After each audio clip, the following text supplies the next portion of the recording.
कोई भी आंदोलन उठा के देख, देश को आजादी आंदोलन से मिली। और दूसरी बात, जो आज ये नेता गरीब बन के घूम रही है ना, 1975 में इमरजेंसी थे, सारे जेल में थे, उसी आंदोलन से निकले हैं, समझ रहे हो ना। आंदोलन जीवी हमारे, अब तो गोपू हो, फेकू जीव हो, जुमला जीव हो, करोनी जीव हो, हाउडी मोदी जीव हो, रक्त जीवी हो, करोनी जीव हो। करोनी कैपिटल जो एक टर्म होती है, उसमें क्या बोला जाता है कि पहले तो जो पूंजीपति हो तो फंडिंग करेगा, बाद में उसकी पॉलिसी बनेगी। 2 रुपए की फंडिंग करेगा, बाद में 20 रुपए का फायदा होगा। वही तो हो रहा है देश में। ये कानून लेके आए, उसी के लेके आए हैं।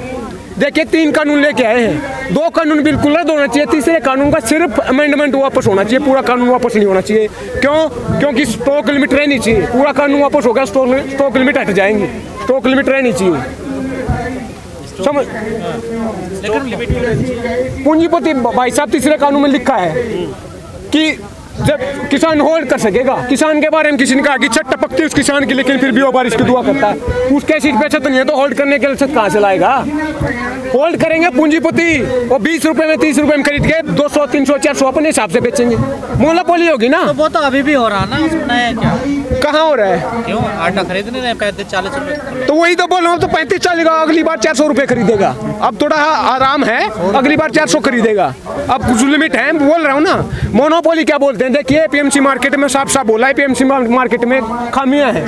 आप मुझे बताएं, किसी रिश्ते में दरार होती है तो आप दरार को मिटाओगे, रिश्ते को, दरार को ना, ये तो रिश्ते को खत्म कर रहे हैं। अगर खामियां है एपीएमसी मार्केट में, खामी का मिटाओ ना, मिटाओ। लेकिन एपीएमसी मार्केट को खत्म क्यों कर रहे हो? अब तो हर बात का आपके जवाब दे दिया प्रधानमंत्री जी ने दोनों सदनों में।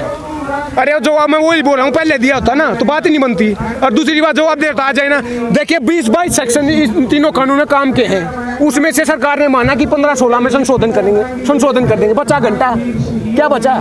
2/3 में तो सरकार माने कि गड़बड़ है भाई साहब, समझ रहे हो ना।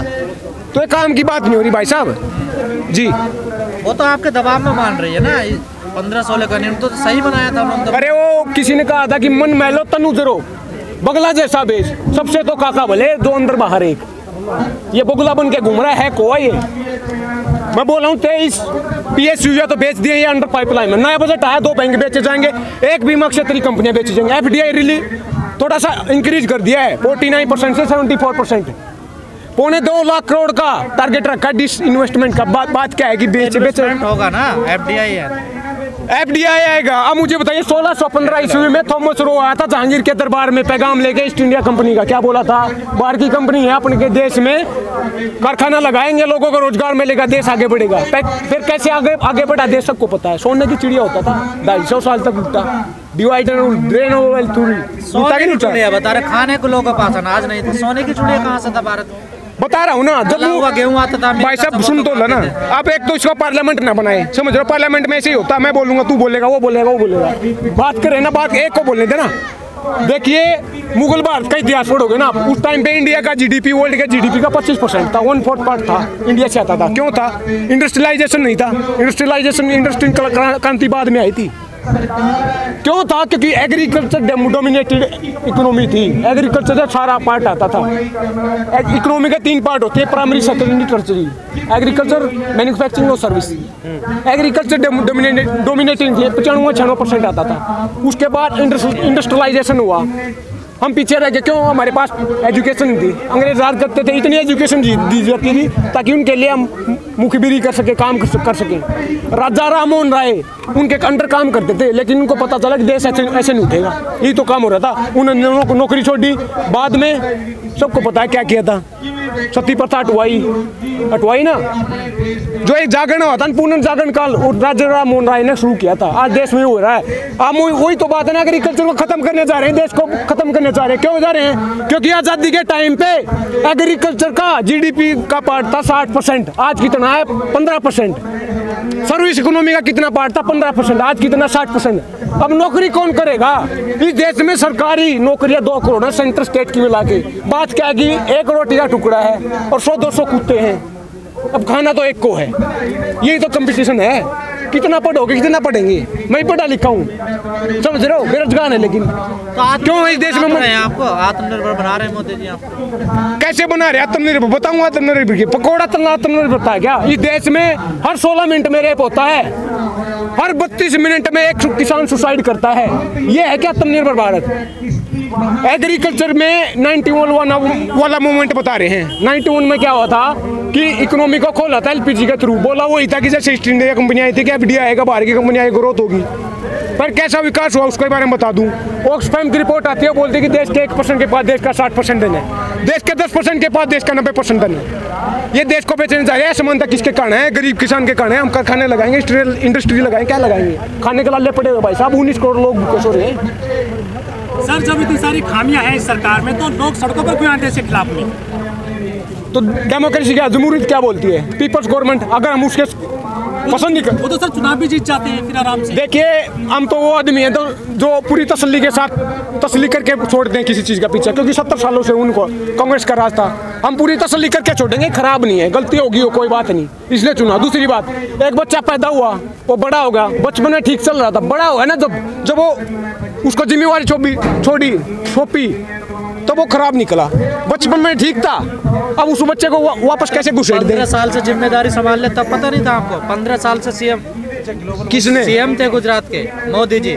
आपने बच्चा, अरे वो गुजरात वालों से जाके पूछो ना, आज इसकी बात हो रही है। मैं बोल रहा हूँ ना, जमहूरियत क्या बोलती है? People's government of the people, by the people, for the people. Abraham Lincoln ने कहा था ये।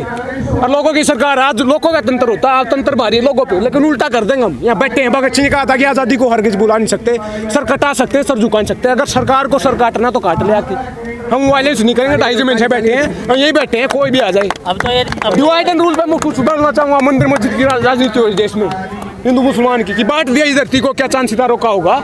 नदियों के कुछ नाम लिखे बहती धारों का क्या होगा? शिव की गंगा भी पानी है, जमजम भी पानी है, मुल्ला भी पिए, पंडित भी पिए, पानी का मतलब क्या होगा? उन फिरका परस्तों से पूछो क्या सूरज अलग बनाओगे? एक ही हो हमेशा से सबकी, क्या हो भी नहीं बनाओगे? नस्लों का जो करे बंटवारा, नस्लों का जो करे बंटवारा, रहबर काम का ढोंगी है। क्या खुदा ने मंदिर तोड़ी थी, राम ने मस्जिद तोड़ी? ये मंदिर जयदीप जी, ये जो आप भी यंग हैं, बेरोजगार हैं, परेशान भी है आज का युवक, लेकिन वो फिर भी मोदी की बात करता है। दो चीजें हैं, एक तो एजुकेशन नहीं है, दूसरी बात जैसे इलेक्शन आएगा धार्मिक बन जाएंगे। कोई हिंदू को मुसलमान को सिख, धर्म के आधार पे वोट देंगे, जातिवादी भी हो जाएगी। कोई गुजर जाट दलित ब्राह्मण, यही तो है, जात पात के धर्म के आधार पे वोट दी जाती है। जागरूकता का अभियान चलाना चाहिए ना। वोट ऐसी चाहिए उनको, बढ़िया काम। वही तो मैं बोल रहा हूँ, यहाँ मैं क्यों खड़ा हूँ? मेरे क्यों चुने हुए हैं चूल मचे किसी चीज की? जागरूकता फैलाने के लिए, इसलिए तो आया हूँ कि लोगों को जगाओ, अलग जगाओ, अवेयरनेस फैलाओ। ये पंचायत हो रही क्यों हो रही है? लोगों को जगाने के लिए कि आपके लूटा जा रहा है। आप करते हैं आंदोलन, तो वो कहते हैं तो आंदोलन जीवी हैं। इस देश में आजादी कैसे मिली है? कैसे मिली थी? आंदोलन से मिली थी। चाहे गांधी जी का दांडी मार्च था, आंदोलन था, सत्याग्रह था, या क्विट इंडिया मूवमेंट था, कोई भी 1857 का कोई भी आंदोलन उठा के देख लो, देश को आजादी मिली आंदोलन से। 1975 में इमरजेंसी लगाई तो जो आज नेतागिरी घूम रही है ना, सारी जेल के अंदर थी, ये भी आंदोलन से निकले। आपने 6 फरवरी को चक्का जाम किया था, उसके बाद 3 राज्यों में अपने कदम को पीछे हटा लिए थे, फिर उसके बाद अब 18 तारीख को रेल रोको आंदोलन करने जा रहे हैं। देखिए भाई साहब, कदम पीछे हटाने वाली बात नहीं है। जब किसी लोग को, आदमी को परेशानी, हमारे तो लोग हैं, दिल्ली वाले आतंकवादी हैं या पाकिस्तान वाले हैं, ये दो बैरिकेडिंग लगाई है, क्यों लगाई है? कि जैसे ये तो दूसरा देश है, ये किसान बैठे हैं, दिल्ली में ना घुस दें, समझ रहे हो? अगर किसी को परेशानी है तो हट जाएंगे ना, हम पीसफुली प्रोटेस्ट करें ना। गांधीवादी देश है ना, भगत सिंह और गांधी का, राष्ट्रपिता का, राष्ट्रपुत्र का। कह तो रहे थे चक्का जाम सफल नहीं रहा, क्या लोग कह रहे और क्या आप दंगा करना था, सफल तो रहा, मारना था किसी को, या रेप करना था किसी का। जो बीजेपी के नुमाइंदे वो कहते हैं कि यूपी में जो है अपने बाबा जी ने ठहरने दे रहे हैं इनको, और वो परेशान हो रहे हैं। टिकैत साहब आंदोलन नहीं कर पाएंगे, परेशानी हो रही है उनको। बीजेपी वाले तो पता नहीं क्या क्या बोल रहे हैं। नत्था Singh and Prem Singh one and the same thing, सब अनपढ़ है। एक बोल रहा है कि बड़ुए हैं, रमेश बिदुरी बड़ुए बोल रहा है। एक हेमा मालिनी जी है, वो बोल रही है कि पता ही नहीं, कांग्रेस ही है। एक तो मुझे बताइए देश में कांग्रेस कहाँ है? कौन सी कांग्रेस? इंदिरा गांधी वाली कांग्रेस या जवाहरलाल नेहरू वाली कांग्रेस? कांग्रेस भी है क्या? मुझे आज ही पता चला। लेकिन सर एक बात बताइए, सरकार का स्टैंड तो क्लियर है कि कानून तो वापस नहीं, किसान आगे क्या करेंगे? किसी ने कहा था कि हार हो जाती है जब मान लिया जाता और जीत होती है जब ठान लिया जाता। तो किसान ठान के आया, कोई हटा के देखा है? माई का लाल किसी के बाप का हिंदुस्तान नहीं है, ये हमारा भी हिंदुस्तान है। डेमोक्रेसी क्या बोलती है? जमहूरियत की लोगों की सरकार है। अगर हमारे से रिलेटेड कानून बनाए तो हमारा नुमाइंदा होना चाहिए, हमारी बात सुननी चाहिए, हमें नहीं चाहिए तो नहीं चाहिए। जबरदस्ती सुन तो रहे हैं आपकी बात, वो आपसे वार्ता कर तो रहे हैं। कहाँ कर रहे हैं? मन की बात कर रहे हैं भाई साहब, काम की बात नहीं कर रहे। खेती की वार्ता हुई नहीं आप लोगों तो बोला ना, ये कानून जहर है, गिलास जहर का भरा है, बोला ना। या डिटेल में समझाऊंगा एक कानून के बारे में। एक कानून जहर है, गिलास जहर का भरा है। वो सरकार बोली कि संशोधन कर देंगे, 2 चम्मच निकाल देंगे। अब आप मुझे बताइए, एक चुटकी जहर की हो, एक गिलास जहर का हो या 1 चम्मच जहर की हो, खाते डेथ होती है। जहर तो जहर है भाई, उसका कोई विकल्प नहीं होता। लेकिन प्रधानमंत्री कह रहे हैं जहर नहीं अमृत है, लेकर देखो एक बार। तो पी लो ना, आप थोड़ा सा पी के देखो, पी के देखो। दूसरी बात क्या है कि एक बार थोड़ा सा समझे इस बात को। एक बार एक देश में भूखमरी गरीबी से लोग सुसाइड कर रहे थे पंखे से लटक के, सीलिंग फैन से। तो राजा ने क्या बोला, राजतंत्र था, राजा ने बोला कि इस प्रॉब्लम को सुलझाना पड़ेगा। तो उन्होंने पंखे बंद करवा दिए, पंखे की बिक्री बंद करवा दी। क्या पंखा समस्या थी भूखमरी गरीबी।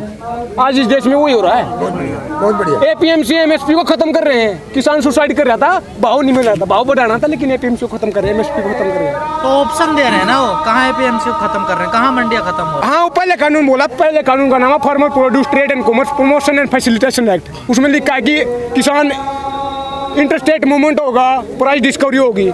85% इस देश के किसान संभालने मार्जिन, जिसके 5 एकड़ से कम जमीनें हैं। 70% किसान ऐसे हैं जिसके 2 एकड़ से कम जमीन है। इंटरस्टेट बोल रहे हैं ना। आप मुझे बताइए, 2 एकड़ वाला जिसके कम जमीन है और ट्राली पर क्या जाना पंजाबी पीछे तमिलनाडु केरला बेचने जाएगा या लंदन अमेरिका बेचने जाएगा? कौन सा तर्क है ये? मोदी जी ये भाई बेचने जा रहे हैं। एरोप्लेन की सुविधा देंगे, ट्रेन की तो दे ही रहे हैं हम अब। बोलो ट्रेन हाथ हो गई भाई, ऐसी मत छुड़वा दूं, पता नहीं क्या क्या देंगे, तो पता नहीं क्या क्या बोला था, काला धन आएगा। संसद में बोल रहे हैं, कोई हवा में थोड़ा ही बोल रहे हैं मोदी जी। वो तो पता नहीं क्या क्या ट्रेन की सुविधा दे रहे हैं हम अब, एरोप्लेन की देंगे, हवाई जहाज की देंगे। भाई मार्स पे भेज दो, फिर तो मार्स पे भेजाएंगे। अच्छा जयदीप जी, जो विदेशी सेलिब्रिटी है, चाहे रिहाना हो, चाहे वो खान हो, अपनी जैसे वो ट्वीट करती हैं, तो हमारे देश के लोग कहते हैं कि देश में इसमें बदनामी होती है, ऐसी ट्वीट से बाहर से सपोर्ट मिलता है। देखिए, शर्म की बात है ये। 7 समुद्र पार की किसी आदमी को, किसी लेडी को कंसर्न है कि ह्यूमन राइट वायलेशन हो रहा, किसान कड़क की ठंड में मर रहे हैं। लेकिन हमारे सो कॉल्ड सेलिब्रिटी है, गोबर है ये बोल रहे हैं कि हमारा इंटरनल मामला है। अगर आपका इंटरनल मामला है तो 3 महीने से बैठे हैं, तो एक ट्वीट कर दिया, एक बात किया आपने। आपका तो घर का मामला था, बात किया आपने। दूसरी बात, ये शर्म की बात है। मुझे पता चला कि सचिन तेंदुलकर जी रिटायरमेंट के बाद भी बैटिंग कर रहे हैं। इसके लिए हमें दुख हुआ, पीड़ा हुई। दूसरी बात, अगर हम बाहर वाले हैं, बाहर लेना है बैरिकेडिंग, देखो ना भाई साहब, 12-13 लेयर की बैरिकेडिंग है, कंक्रीट की बैरिकेडिंग, तार लगाए हैं, किले गाड़ी। आप खेत में गए को भी, उसके चारों तरफ मेड होते, तार लगाए जाते हैं क्योंकि आवारा पशु ना आए। ये किसानों को आवारा पशु कह रहे हैं, ये पशु बन गए।